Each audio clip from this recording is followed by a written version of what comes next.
All right. Hello, everyone. Good afternoon. Good morning. If you're Lee, good evening. We are joining from all over the globe today, but thank you for joining us for IIUSA's Q2 webinar on our latest economic impact study. We're very excited to share these results with you and have a larger discussion around what these results mean for EB-5 and the greater communities of our country.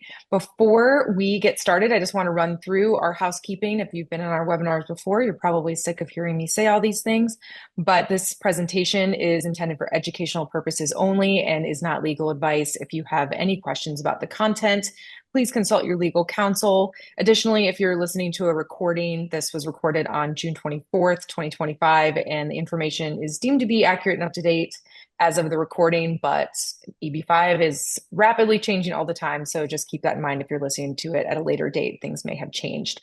Additionally, recording and transcription of this webinar is strictly prohibited. However, we are recording it at IIUSA, so if you want to hear it again, you can access it after the fact through our education library, and you will get instructions on how to do that after we wrap up today. Additionally, if you have questions for our panelists throughout, we encourage you to use the Q&A function of Zoom. You'll find that at the bottom of your screen. You can type in your questions as they pop into your head. We will try to get to them throughout the webinar, but we will also look at them towards the end and answer as many questions as we possibly can. So without further ado, I am going to turn it over to Ed Smith from JTC, who is not only a panelist, but also a gracious sponsor of our webinars this year. So Ed, I will turn it over to you to talk a little bit about JTC and let us know what you are all about. Okay, excellent, excellent. Thank you very much. Good afternoon, good morning, good evening, everybody. Again, my name is Ed Smith. I am Director of Institutional Client Services at JTC Group. JTC is a global leader in fund administration. We have a very robust practice here in the United States around impact investing, and many of you know us from our broad fund administration products for the EB-5 community, which includes escrow administration, co-signatory, and other fund administration solutions. But a bit of background on JTC, headquartered in Jersey, so in the EU, not New Jersey, Jersey off the Channel Islands, listed on the FTSE, and then around 1,500 or more people at the company. And one of the key things we have is a shared ownership model. A lot of recognition and awards on our staff retention and the way that we interact with our not only clients, but employees. So with that being said, I'd like to turn it back to Lee, and we can dive right into the EB-5 conversation. Thank you. Thank you so much, Ed. It's great to have you here. Hello, everyone. My name is Lee. I'm the Director of Policy Research and Data Analytics at IIUSA. For those of you who know me, you know how much I love talking about data. And today I'm very excited to be in this webinar because the data that we are talking about is actually one of the most fascinating and one of my favorite data points to talk about in EB-5. Not only because the data is so important that everyone in EB-5 should know about those data, but also the data is the purpose of the EB-5, which is the economic impact of EB-5, the job creations, the investment amount, and also how EB-5 has made all the communities in America a better community, how EB-5 has stimulated economic growth in a lot of communities around the country. And thank God we have a lot of data to talk about, and I'm not the only one who is going to talk about all the data. Joining me today, we have three excellent panelists from different role of EB-5, different corner of the industry to share their insights and talk about what they're seeing in terms of the economic impact of EB-5. Without further ado, let me invite our panelists to introduce themselves. Can you tell us who you are and tell us a little bit about your company as well? Let's start with Jerry. Hi, I'm Jerry Patis. I'm Vice President of Research and Analysis at Fourth Economy Consulting. We're a national economic development and planning firm. I'll talk more about us later. Awesome. Thank you so much for being here, Dr. Patis, short and sweet. Christine. Hi, I'm Christine Chen. As always, Lee, it's a pleasure to be on any panel where you're the moderator, and we can geek out on the data a little bit longer than I can usually with other people in the industry, so it's great.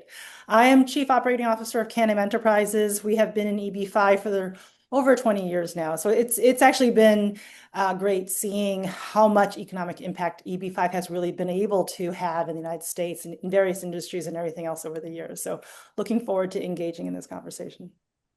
Awesome, Christine. Thank you for being here. And also, as always, it's always a pleasure to be on any panel with you being a panelist. And with you being here, I only need to ask questions. And for those tough questions, I just need to turn it to you. So thank you so much for coming. No, thank you. Ed, let's Yes. hear from you.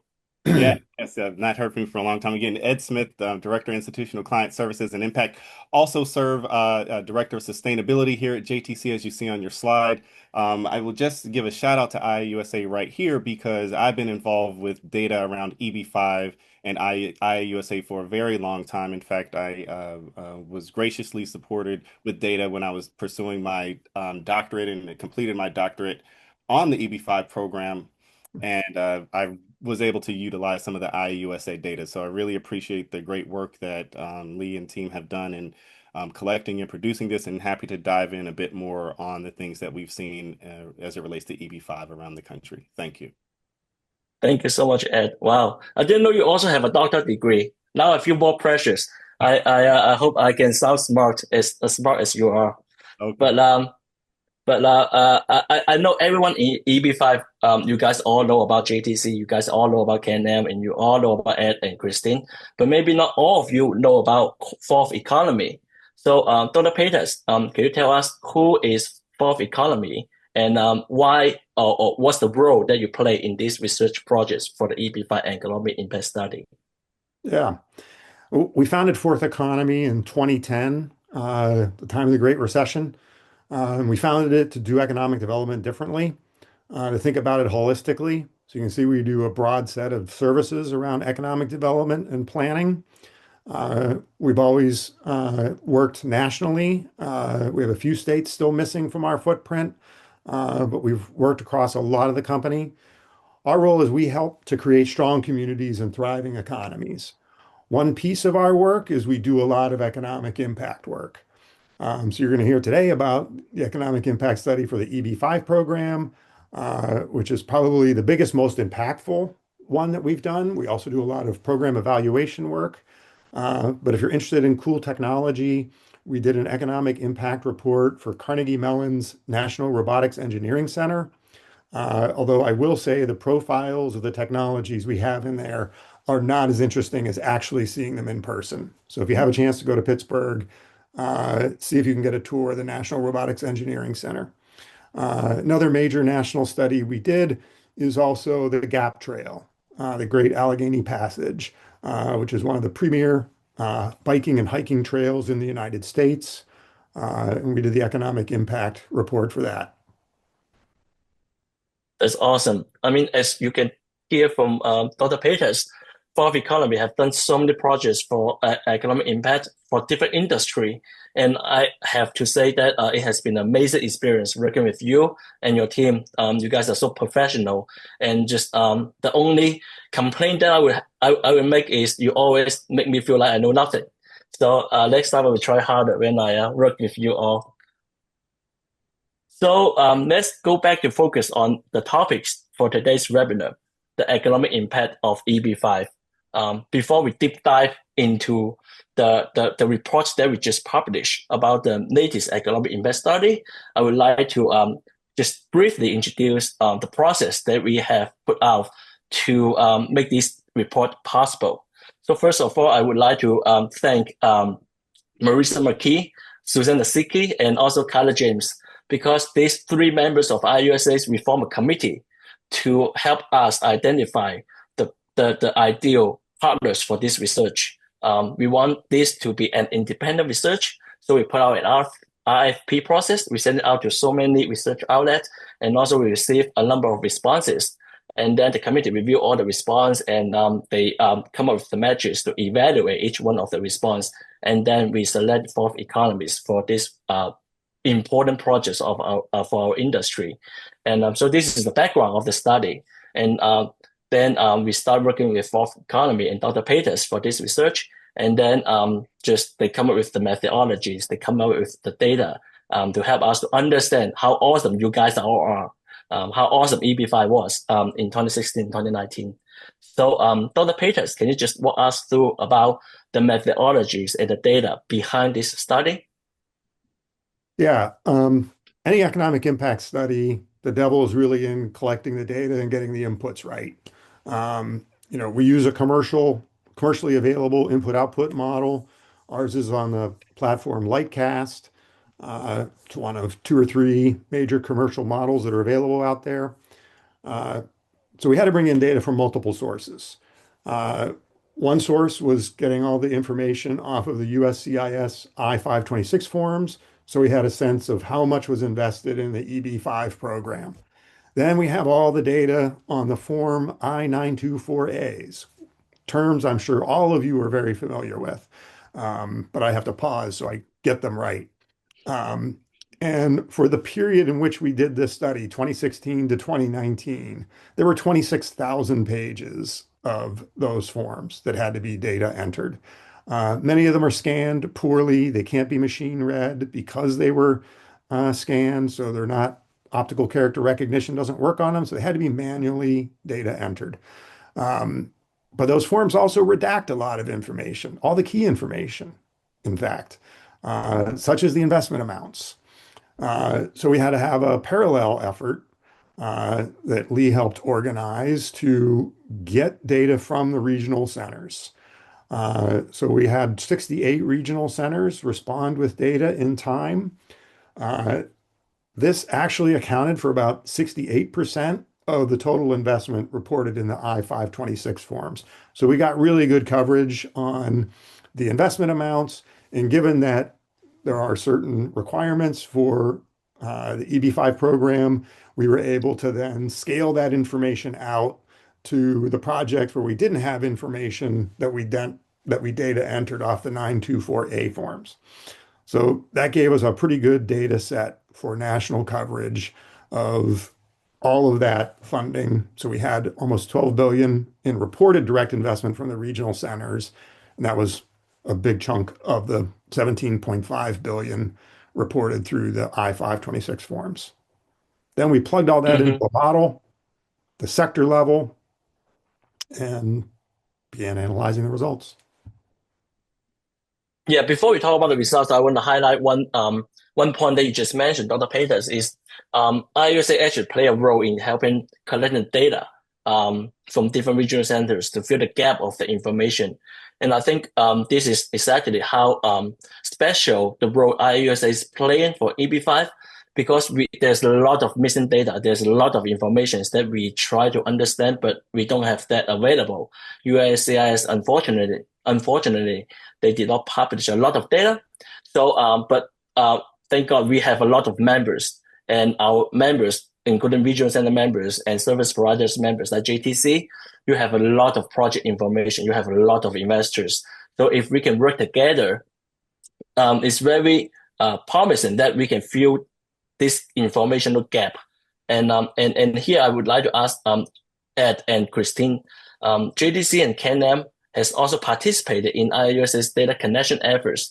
Can you just share a little bit about why do you decide to participate, and how important the information that you're sharing is to EB-5, and how important the information is that you're getting from IIUSA's to your day-to-day operation? Let's maybe start with Christine. Sure. I mean, I think that all of us, at least operators such as CanAm and EB-5, we're very familiar with kind of really narrowing in and looking at the details of each of our projects. We understand the impacts that our projects are having in individual regions and markets, but it can get myopic. And what we're really looking for is, how do you see those impacts more strategically across the industry? I think when we were first, we've obviously shared information, I think, with IIUSA over the years, not just for this, but for our visits on the Hill, to be able to share kind of poster projects with people to educate them about EB-5 and what it can do kind of at a project by project basis. When we heard the strategy for, I think IIUSA has a very broad membership, but how do you how can we collect enough data to really represent all the impacts over a period of time? And when we heard the strategy for being able to extrapolate that, it just seemed very promising for us to be able to be able to be part of a process that really be able to capture the total impacts over a period of time, and for us to see how much is happening in certain regions, types of projects, and really just be able to, I mean, at a very basic level, when we can share how successful EB-5 has been and how impactful it is, it definitely helps. It's persuasive when you're talking to potential projects that are looking at EB-5 but aren't quite sure how it works. It's been really compelling for us to be able to share that information that's being used so broadly and has been for a long period of time. It just definitely makes it a much easier process to explain EB-5 as a really powerful program that can work in their capital stack. So, Yeah, and I would just say quickly, if I can just briefly piggyback on that, I would just say, evidence-based policy, right? In order to offer insight on the direction of EB-5 or the interplay of EB-5 with other development tools, and really ultimately get of the communities which EB-5 is designed to improve or bring additional benefits to. This is not anecdotal information. You want to gather as much information as you can, understand the general layout of the scene, and be able to offer educated opinions and insight on what's happening in the industry. So that's why it's really important, because we have members all over the country, projects all over the country, and everybody has a set of unique experiences. But again, with the effective collection of data and the utilization of that data, we're able to advance individual projects forward and the EB-5 industry as a whole. Yeah, I think Ed, you raised a great point about the anecdotal information. So we all hear, for this industry, we all hear a lot of information that may not be evidence-based. They're all like, he said, she said. But for example, processing time, now we have heard that like processing time, someone received their approval in a few days even, but someone like has been waiting for years. There's no official data points or data published by USCIS for processing time. So IIUSA try to fill in this gap. So we collect processing time informations from our regional center members and also from service provider members. We try to gather all these individual data points and try to show the pictures, show the evidence about what is the processing time right now for 5 to 6 years, for 5.6Fs. So this is something that IIUSA has been trying to do to fill in the gap. And thank you for your support, Christine and Ed, and all the regional centers who has participated in our data collection efforts. Without your support, we are not able to publish the report that inform the industry about the latest trends. So thank you. And thank you for highlighting how important these initiatives are. And I think, Lee, you bring up kind of the real-time efforts that IIUSA has spearheaded, outside of formal studies such as these that we're going to discuss today. But, given how quickly EB-5 keeps evolving, how quickly people are looking for answers, I think that being IIUSA playing this pivotal role in collecting real-time data and sharing it, not with a 1-year lag or even a 5-year lag as we see sometimes, but in real time as quickly as, and you go on the road and you share this information. I think it's incredibly important. EB-5 has evolved into a very sophisticated, industry with investors who are asking insightful questions and being able to provide them with information for which they can make a decision. It's good for the longevity of the program. It really is. So. Yeah. And you also mentioned about the delay of the data from USCIS. We all know USCIS are so responsive for their FOIA requests, which we all know is a joke. They never respond. They never respond to our FOIA requests. And even when they respond, it's not a delay for like half a year or even 1 or 2 years. So with the participations of our members, we actually have be able to do real-time analysis to see the latest trends. With all that being said, if you, for all attendees, if you would like to know more about our data collection efforts, please reach out to me. I'm happy to talk about this, and I would be grateful if you are considering participating in our data collection efforts. This is data collections. Let's move on to see the actual result of the economic impact study. So, Dr. Japers, can you just walk us through these numbers? There are a lot of them here. What are they? These are the top line numbers from our study. Again, we're looking at that period from 2016 to 2019. Uh, so that's 17.5 billion in direct investment from the EB-5 investors. That gets matched. So that generated a total of $75 billion in investment into the US over those 4 years.